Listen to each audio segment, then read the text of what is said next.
উপরের এই মিথ্যা খোলসটা তুই পেলি কোথায়? আমাকে কিছুদিনের জন্য ধার দিবি খোলসটা? আমি সব সময় তাকে ব্যবহার করব দুঃখ লুকাতে। আয়রা কল্পনা করে নিজের প্রতিচ্ছবি তাকে বলছে, এত লোভ কেন তোর? তোদের মতো মেয়েদের লোভ থাকতে নেই। আয়রা হাসে, কিলকিল করে হাসে। সেই হাসির শব্দে পুরো ঘর কাঁপতে থাকে থরথর করে। ওয়াদি নিজের ক্ষতস্থানে বরফ ঘষছে। ভেতরে তার চাপার রাগ টকবক করে ফুটছে। খুব কষ্টে নিজের রাগ সে সামলে রাখার চেষ্টা করছে। ওয়াদি ঠান্ডা মাথায় গেম খেলা মানুষ, তাই এখন হাজার রাগ হলেও নিজের মাথা ঠান্ডা করবে। যার জন্য এত কিছু হয়েছে তাকে তো ওয়াদি ছাড়বে না, এবং যে করেছে তাকে তো মোটেও না। ওয়াদি অন্য মনস্ক থাকায় আচমকা ঠোঁটের কোণায় বরফ লেগে ব্যথা পেয়ে আহ করে ওঠে। ওয়াদি আহ করে উঠেই রাকিবা বেগম ঠাট্টা সুরে বলে, বেশ হয়েছে, আরও জ্বলুক, জ্বলে পুড়ে তুই শেষ হয়ে যা। আল্লাহ মালুক, আজ কোন মায়ের চোখে জল ঝরছে তোর জন্য। তোর মতো ছেলে পেটে ধরেছি, ভাবতেই আমার নিজের পেটের উপর ঘৃণা হয়। ভাগ্যিস তোমার পেটের উপর ঘৃণা হয়, আমার বাবার উপর নয়। মানুষটা যে আমার জন্ম দিয়েছে, তাহলে হয়তো আমার বাবাটাকেও ফেলে চলে যেতে। বেচারা বাবা আমার। অসভ্য ইতর, তোর মতো ছেলে জন্ম না দিয়ে 10টা মেয়ে জন্ম দিলেও ভালো হতো। দুজন তো দিয়েছে, লাভের লাভ কিছু হয়েছে কি?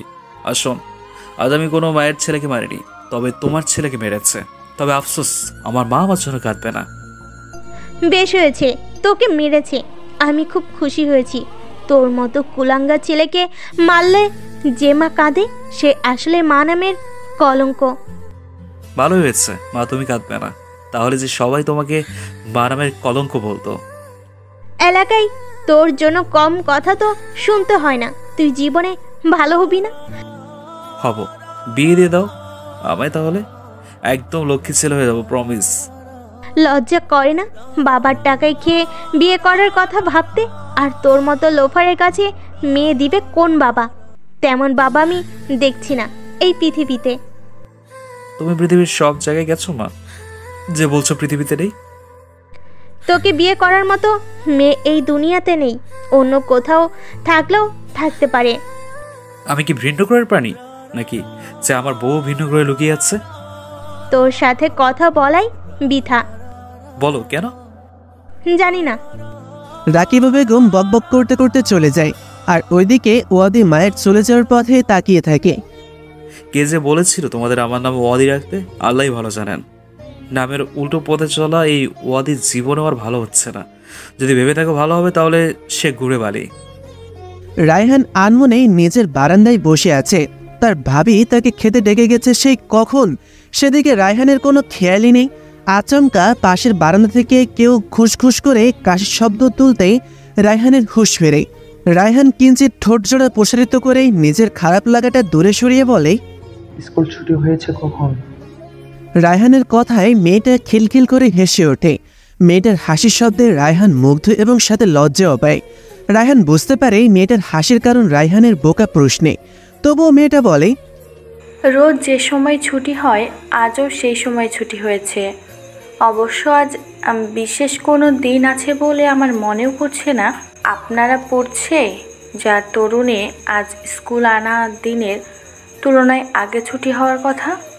কথা শেষ করেই মেয়েটা আবারও হাসে। মেয়েটার হাসি দেখে রায়হানের মন খারাপ অনেকটাই দূরে চলে যায়। মেয়েটা তার পরিবারের তাদের সাথে ভাড়াটিয়া হিসেবে 1 মাস আগে উঠেছে। দিন 15 মেয়েটার সাথে রায়হানের খুব চোকাচোকি হয়েছে, এই যা। তবে সপ্তাহ হয়েছে মেয়েটার সাথে মাঝে মাঝেই কথা হয়। মেয়েটা খই ফোটার মতন কথা বলে। কথা একটা শেষ হতেই আরও একটা কথা তুলে বকবক করতে শুরু করে। মাঝে মাঝেই রায়হানের মনে হয় মেয়েটা একটা রেডিও, যা সুইচ একবার চাপ দিলে তো হয়েছে। রায়হান আপন মনেই হেসে ওইসব ভাবে। রায়হানকে হাসতে দেখে মেয়েটা বলে, ওভাবে হাসছেন কেন? এই না কিছুক্ষণ আগে মন খারাপ করে বসেছিলেন। আপনাকে আবার ভূতে পাইনি তো? মেয়েটার কথায় রায়হান এবার হো হো শব্দে হাসি তুলে দেয়। তারপর বলে, ধরলে বুঝি আর আমার সাথে কথা বলবে না? মা, বলবো না কেন, 100 বার বলবো। তবে হুজুর ডেকে ভূত মাথা থেকে ছাড়িয়ে তারপর, কারণ আমি ভীষণ ভূতে ভয় পাই। আরে বোকা ভূত, বলতে কিছু নেই। না থাকুক, তবুও ভয় করে। আচ্ছা মনে করো সত্যি সত্যি আমায় ভূতে পেয়েছে। এখন আমি তোমার মাথা মোটকে দিয়ে রক্ত খাবো। ও মা গো। ও মাগো বলেই মেয়েটা ব্যালকনি ছেড়ে পালিয়ে যায়। মেয়েটার পালিয়ে যাওয়া দেখে রায়হান হাসতে হাসতে উঠে দাঁড়ায়। মনটা তার কিছুটা ফ্রেশ লাগছে, তাই এবার খাবার খেতে যাওয়াই যায়। লিমন সোফায় শরীর এলিয়ে দিতেই তার মা আলেয়া বেগম তার পাশে বসলেন। মায়ের উপস্থিতি টের পেয়ে লিমন বলল, কোনো ফালতু কথা যদি বলার জন্য এখানে এসে থাকো তারা আগে থেকেই বারণ করছি, এমনি মনটা ভালো না। আলেয়া বেগম বিরক্তির কণ্ঠে বলল, তুই আবারও ওই মেয়ের জন্য মারামারি করছিস কেন? মারামারি করেছি এই খবরটা তোমাদের কানে যে দিল সে এটা কেন দেয়নি? মারামারি কেন করছি? সব সময় গা ছাড়া কথা বলবি না লিমন। সত্যি করে বল, আয়ার সাথে তোর কি সম্পর্ক? কি সম্পর্ক মানে? এ কেমন প্রশ্ন মা, আশ্চর্য তো। তোকে বারবার বলেছি ওই নষ্টা মেয়ের আশেপাশে তুই ঘুরবি না, তাও ঘুরিস। আর শুধু ঘোরাঘুরি দিয়ে থামশনি, ওর হয়ে সব জায়গায় প্রতিবাদ করিস। আর মেয়েটাকেও বলি, হায় রে, লাল লজ্জা বলতে কিছু নেই। মায়ের মতো বেহায়া মেয়ে ছেলে। একদম বাজে বকবে না মা আয়রার সম্পর্কে। কেউ একজন ভুল করেছে, তার দায় নিশ্চয়ই আয়রার নয়। রক্ত কথা বলে জানিস তো। রক্ত যদি কথাই বলে মা, তাহলে তো আমিও তোমার মতোই হতাম, তাই না? যখন আমি তোমার মতো না হয়ে বাবার মতো হয়েছি, তাহলে আয়রা তার মায়ের মতো না হয়ে বাবার মতো তো হতে পারে। আমি জানতাম তোকে বলে কোনো লাভ হবে না, তাই আসল জায়গায় যা বলার বলে এসেছি। মায়ের মুখে আসল জায়গা শুনেই লিমন শোয়া থেকে লাফ দিয়ে উঠে বসে। আলেয়া বেগমের নিকটে জিজ্ঞাসা করে, তুমি ছোট চাচুকে নালিশ করেছো এ বিষয়ে? হ্যাঁ, করব না। তার মেয়ের জন্য রোজ রোজ আমার ছেলের মারামারি পিটাপিটি করবে, তা তো হবে না। ও মা, তুমি এটা কি করলে? আজও নিশ্চয়ই চাচ্ছু ওর গায়ে হাত তুলেছে। তুলেছে, তোর তাতে কি? আমারই অনেক কিছু, তবে তুমি তা বুঝবে না। তাহলে আমি যা ভাবছি সেটাই কি সত্যি? লিমন মায়ের কথায় উত্তর দেয় না, সোজা বাইরে বেরিয়ে যায়। তাকে এই মুহূর্তে আয়রার কাছে যেতে হবে। মেয়েটাকে আজও তার চাচ্চু হয়তো তার জন্য বকবে এবং মারবে। লিমন এক প্রকার ছুটতে ছুটতে আয়রাদের বাড়িতে আসে। আয়রা এবং লিমনদের বাড়ি এক এলাকায়। লিমনদের বাড়ি 2-3 বাড়ির পর আয়রাদের বাড়ি। লিমন যখন বাড়িতে ঢোকে তখন আয়রা সবে খাবার টেবিলে বসেছে। এক লোকমা ভাত তুলতেই লিমন আয়রার পাশে গিয়ে বসে। আয়রা মুখে ভাত দিয়ে একবার আড়চোখে লিমনকে দেখে। লিমনকে দেখে আয়রাও কোনো বাদ বাড়ায় না, নিজের মতন খেতে থাকে। লিমন কিছুক্ষণ নীরবে আয়রাকে পরিদর্শন করে আচমকা আয়রার ডানগাল ছুঁয়ে দেয়। আকস্মিক লিমনের ছোঁয়ায় আয়রা চমকে ওঠে। আয়রা নিজের খাওয়া বন্ধ করে বলে, এখানে কি করছিস? লিমন আয়রার কথায় তেমন একটা পাত্তা দেয় না। সে বলল, চাচ্চু মেরেছে তোকে? তুই এক্ষুনি বাড়ি থেকে বেরিয়ে যা, আমার তোর এই আদিক্ষেতা দেখতে ইচ্ছে করছে না। সরি আয়রা। তোর সরি তোর কাছেই রেখে আমাকে শান্তিতে কয়েকটা ভাত খেতে দে। আয়রা, দোহায় এভাবে কথা বলিস না, আমার কষ্ট হয়। আর তোর এই অতিরিক্ত কেয়ার আমার কষ্টের কারণ। আয়রা, চাচ্চু কোথায়? আমি বলছি কি হয়েছিল তখন। ঝামেলা না বাড়িয়ে বাড়িতে যা লিমন, ভালো লাগছে না। আয়রা, তার জানা উচিত তুই আমাকে এসবে কখনোই জড়াতে বলিসনি। তুই বাড়িতে যা, কাউকে কিচ্ছু বলতে হবে না। আজ আমি তোর কোনো বারণ শুনবো না। তো কি করবি? আমার হয়ে সাফাই গাইবি বাবার কাছে? প্রয়োজনে গাইব। একদম না লিমন। কথাটা বলে খাওয়া রেখে আয়রা উঠে দাঁড়ায়। আয়রা চোখ মুখ লাল হয়ে গেছে। আয়রার চিৎকারে লিমন কেঁপে ওঠে। কখনো কখনো আয়রা এমন ভয়ঙ্কর রূপে লিমন খুব ভয় পায়। কারণ আয়রার একটা খারাপ দিক হচ্ছে, ও যখন খুব রেগে যায় তখন নিজের শরীর নিজেই আঘাত করে। এই ব্যাপারে লিমন খুব ভয়ে থাকে কখন আয়রা নিজেকে আঘাত করে। লিমন উঠে দাঁড়িয়ে কিছু বলতে নিলেই আয়রা আচমকা গালে থাপ্পড় পড়ে। লিমন চমকে পাশে তাকাতেই দেখে তার ছোট্ট চাচু দাঁড়িয়ে আছে। থাপ্পড়টা যে আয়রার বাবা দিয়েছে বোঝা হয়ে গিয়েছে লিমনের। লিমন কিছু বলতে যাবে তার আগে আয়রা বলে, এবার শান্তি হয়েছে তোর? আমার কপাল থেকে আজ দুপুরের ভাতটাও কেড়ে নিলি, এবার খুশি? আজকের পর থেকে তুই আমার সামনে আসবি না লিমন, দয়া কর, আমায় একটু শান্তি দে। আয়রার কথায় লতিফ হাওলাদার মেয়ের হাতটা চেপে ধরে হিসিয়ে বলে, আমার ভাইয়ের ছেলের সাথে এভাবে কথা বলার অধিকার তোকে কে দিয়েছে? তোর কিন্তু এই বাড়ির ভাত আমি চিরতরে বন্ধ করে দিব। লতিফ হাওলাদারের কাছে গিয়ে লিমন তাকে সরিয়ে নিয়ে বলে, চাচু, ওর কোনো দোষ নেই, সব দোষ আমার। প্লিজ ওকে কিছু বলবেন না। তুমি চুপ থাকো লিমন। ওর সাহস হয় কি করে তোমাকে এই বাড়ি থেকে বেরিয়ে যেতে বলার? বাড়িটাকে ওর মায়ের। লিমন কিছু বলতে চাইলে আচমকা আয়রা বলে, একদম ঠিক বলেছ আব্বু, বাড়িটা আমার মায়ের না। তবে এটা কেন যে ভুলে যাই আমি, এটাই বুঝতে পারি না মাঝে মাঝে। আয়রার কথা শেষ করেই টেবিল থেকে একটা কাঁটা চামচ নিয়ে রাগের বসে নিজের হাতে চালিয়ে দেয়। তার এমন ভয়ানক কাজের ভয় পাচ্ছিলই রিমন, সেটাই করে বসলো আয়রা। গল গল করে আয়রার হাত থেকে রক্ত পড়তে শুরু করে। আয়রা কাউকে কিছু বলার সুযোগ না দিয়ে বাড়ি থেকে বেরিয়ে যায়। রিমন ও লতিফ হাওলাদার তখনও ঘরের মাঝে আছে। আচমকা খেয়াল ফিরতে লিমন আয়রার পিছু নেয়। আজ তার জন্য আয়রার আবারও নিজের ক্ষতি করে বসলো। নিজের অনুভূতি প্রকাশ করতে গিয়েও বারবার আয়রার ক্ষতি করে বসছে রিমন। দৌড়াতে দৌড়াতে লিমন সিদ্ধান্ত নিল আজ থেকে নিজের অনুভূতিগুলো সে মাটি চাপা দিবে।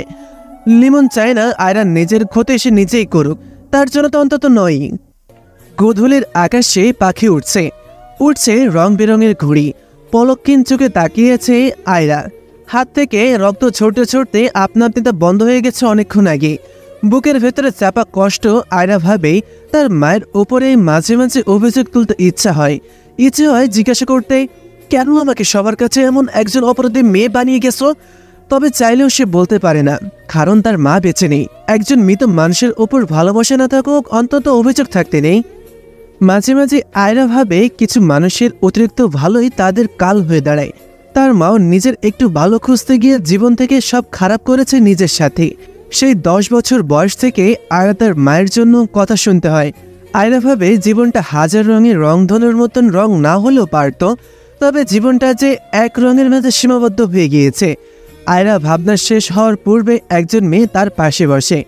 মেয়েটাকে দেখে আয়রা কিঞ্চিত সরে বসে মেয়েটাকে বসার সুযোগ করে দিতে। মেয়েটা মুখ বাঁধা, তাই এই মুহূর্তে তাকে আয়রা চিনতে পারছে না। আয়রাকে এভাবে অবাক নয়নে তাকিয়ে থাকতে দেখে মেয়েটা হাসে। তার হাসি শব্দ আয়রার কানে পৌঁছাতে আয়রা একটু লজ্জা পায়। কাউকে এভাবে বেহায়ের মতন দেখলে নিশ্চয়ই তিনি আয়রাকে বোকা ভাববে। আয়রা সরে বসতেই মেয়েটা নিজের হেজাব খুলে ফেলে। আয়রা কিছুক্ষণ লক্ষ্য করে বুঝতে পারে মেয়েটাকে সে চিনে না। আয়রা ভাবে মেয়েটা কে, আর বেছে বেছে এত জায়গা থাকতে তার নিকটে এসেই কেন বসল। হঠাৎ মেয়েটা আয়রা রক্তাক্ত হাতটা ওপরে তুলে ধরে। মেয়েটার কাজে আয়রা অবাক হয়। কিছু বলতে নিলেই ওই মেয়েটা বলে, ইস, কিভাবে হাতটা ক্ষত বিক্ষত করেছ। কখনোই রাগের বশে নিজের ক্ষতি করা ঠিক না। এতে করে তোমার সামনের মানুষটা তোমায় দুর্বল ভাববে। যদিও তুমি দুর্বল নও, মনে রাখবে কিছু ক্ষত হৃদয়ের কষ্ট আটকে রাখতে হয় তালা বন্ধ করে। তাকে বের হতে দিলেই সবাই জেনে যাবে যে তুমি দুর্বল। আর তুমি জানো না, নিজের ক্ষতি করা মানেই অন্যকে জিতিয়ে দেওয়া। মনে রাখবে, নিজেকে হারিয়ে অন্যকে জিতিয়ে দিতে নেই, তাহলে তোমার প্রতিদ্বন্দ্বী ভাববে তুমি হেরে গেছো। আরে সব জায়গায় যেমন জয় নেই, তেমন সব জায়গায় হার নেই। সামনে আসা সকল প্রতিযোগিতায় অংশগ্রহণ করো, হয় জিতবে না হয় শিখবে। লাভের লাভ কিছুটা হলেও তোমার হবে। কিন্তু আয়রা অবাক হয়ে মেয়েটার কথা শুনছে। মেয়েটা তার হ্যান্ডব্যাগ থেকে স্যাভলন তুলো বের করে আয়রার খুব যত্ন নিয়ে পরিষ্কার করে দেয়। বারবার ফু দিতে দিতে তাকে ক্ষতস্থান যেন আয়রা জ্বালা অনুভব না করে। আয়রার চোখে তাকিয়ে মুচকি হাসতে ভোলে না সে। সব শেষে মলম লাগিয়ে দিয়ে বলে, তোমার ক্ষতি হয়তো অনেকেই করতে চায়, তবে অনেকেই চায় তুমি ভালো থাকো। তাই খারাপের সংখ্যা না গুনে ভালোকে ভালোবেসে সামনে এগিয়ে যাও। বলা যায় না, এক সময় তোমার খারাপের সংখ্যা কমে গিয়ে ভালোর সংখ্যা হাজার এগিয়ে দাঁড়ালো। মনে রেখো আয়রা, কিছু দুঃখ সুখের আভাস, তাকে যত্ন না করলেও অবহেলা করতে নেই। ওই যে শুনছো না, কারোর দোয়ায় না থাকলেও কারোর বদদোয়ায় থেকো না। তাই কেউ তোমার খারাপ চাইলেই তোমার খারাপ হবে ভেবো না, ভালো কিছুও হতে পারে। ওই যে দেখো, চায়ের দোকানে বসা ছেলেটা তোমার ভীষণ রকমের পছন্দ করে। সে চায় না তোমার সাথে কোনো খারাপ হোক। হয়তো তার দ্বারা কিছু খারাপ হয়ে গেছে ভুল করে, কিন্তু তার দ্বারা ভালো কিছুও হতে পারে সামনের পথের পাকে। আসছি, ভালো থেকো। মেয়েটা চলে যাওয়ার আগে আয়রার কপালে ভালোবাসার এক পরশ ছুঁয়ে দিয়ে চলে যায়। নিজের গালে নিজে তুলতুলে হাত দিয়ে আদর করে যেতে ভুলে না। অন্যদিকে মেয়েটা চলে যেতেই আয়রা দূরের চায়ের দোকানের নিকটে যায়। আয়রা ভাবে সে সেখানে হয়তো লিমন উদ্দেশ্য করে কথাগুলো বলছেন ওই মেয়ে। তবে আয়রার ভাবনা সম্পূর্ণ মিথ্যা প্রমাণ করে দিয়ে ভেসে উঠল ওয়াদির মুখ। আয়রার চোখে চোখ পড়তেই ওয়াদি হেসে ওঠে। আয়রাকে লক্ষ্য করে হাত ইশারা করতেই আয়রা হুঁশে আসে। হঠাৎ আয়রা বসা থেকে উঠে দাঁড়ায়, পিছু না ফেরি হাঁটতে শুরু করে। আচমকা আয়রাকে চলে যেতে দেখে ওয়াদি দৌড়ে আয়রার পিছু নেয়। তবে ততক্ষণে আয়রা ভিড়ের মাঝে মিলিয়ে গিয়েছে। ওয়াদি শিট বলেই চোখ মুখ কঠিন করে ফেলে। ওয়াদি শিট বলেই পিছু ফিরতে নিলে লিমনের সাথে ধাক্কা লাগে। লিমনকে এখানে এভাবে ওয়াদি আশা করেনি, তাই একটু চমকে গেছে। লিমনকে ওয়াদি পাশ কেটে চলে যেতে নিলে লিমন বলে, ভুল জায়গায় হাত দিয়েছিস ওয়াদি, আগে থেকে সাবধান করছি। লিমনের কথায় ওয়াদি এক রহস্যময় হাসি দিয়ে বলে, ভুল না ঠিক সেটা সময় বলবে না হয়। আয়রা আমার প্রথম এবং শেষ ভালোবাসা। কিন্তু আয়রা যে আমার, থাক বলবো না, সময় এলে নিজের চোখে দেখে নিস। তোর প্রেমিকা লিজাকে ফেলে হঠাৎ আয়রাকে তোর চোখে পড়ল কবে? বহু আগে, সময়ের অভাবে সামনে আসতে পারিনি। আয়রা তোকে পাত্তাই দিবে না। হাসছিস কেন? তোর কথা শুনে। তোর কি মনে হয় আয়রা তোকে পাত্তা দিবে? কখনোই না। আমি তো চাই না আয়রা আমায় পাত্তা দিক। আমি চাই আয়রা তার মনে আমায় জায়গা দিক, এবং সেই জায়গা আমি ভালোবাসা দিয়ে আদায় করে নেব। আমি তোকে খুন করবো ওয়াদি। হে, খুন কি মুখের কথা নাকি যে বলেই করে ফেলবি? হ্যাঁ শোন লিমন, ওয়াদি যেখানে দৃষ্টি আকর্ষণ করে সেখানে পুরোটা হয় ঝলসে যায়, না হয় একান্ত তার হয়ে যায়। তোর লজ্জা করে না ছোট্ট বিষয় নিয়ে এত গভীর পরিকল্পনা করতে? ভালোবাসতে গেলে বুঝি লজ্জা পেতে হয়? কই জানতাম না তো। ওয়াদি, ইস, আস্তে, লোকজন তোকে দেখছে, সাথে আমার কান সুরসুর করছে।